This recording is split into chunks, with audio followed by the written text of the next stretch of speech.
Aveva appena lasciato i bambini alla scuola di Pozzetto, ma la corsa sul suo scuolabus si è fermata alle 8:10 in via Camora, lungo l'SS 47 Valsugana a Cittadella.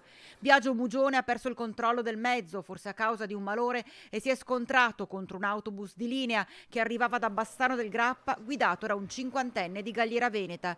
Per Mugione, 63 anni di Cardito nel napoletano, non c'è stato nulla da fare.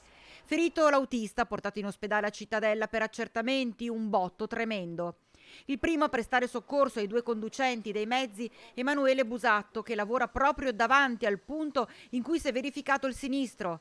Ancora molto scosso ci ha raccontato la scena che gli si è presentata dinanzi e, vedendo lo scuolabus, la paura subito scongiurata che ci fossero dei bambini coinvolti.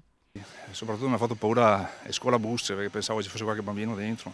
Fortunatamente è andata bene, una disgrazia. Ho sentito il clacson dell'autobus di linea e dopo subito il botto del frontale e siamo usciti, c'era l'autista del camion che seguiva il scuolabus e con un levarino abbiamo aperto il scuolabus ma non era cosciente l'autista. E dopo subito è arrivato il 118. I pompieri hanno aperto la porta dietro, l'hanno fatto uscire, però non era cosciente e dopo subito hanno constatato la morte, subito dopo. Biagio Mugione, responsabile del personale che si occupa del trasporto scolastico nella zona di Pozzetto, era conosciuto come una persona molto responsabile. Lei era il nostro responsabile del servizio qua di Cittadella.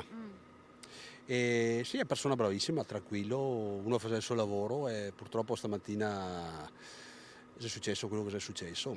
Non era uno che correva assolutamente, lo dico tranquillamente perché non ho nessun... Anzi, era uno fiscale. Sì, sì, sì, sì, sì. Per fortuna che non c'era nessuno, che era vuoto.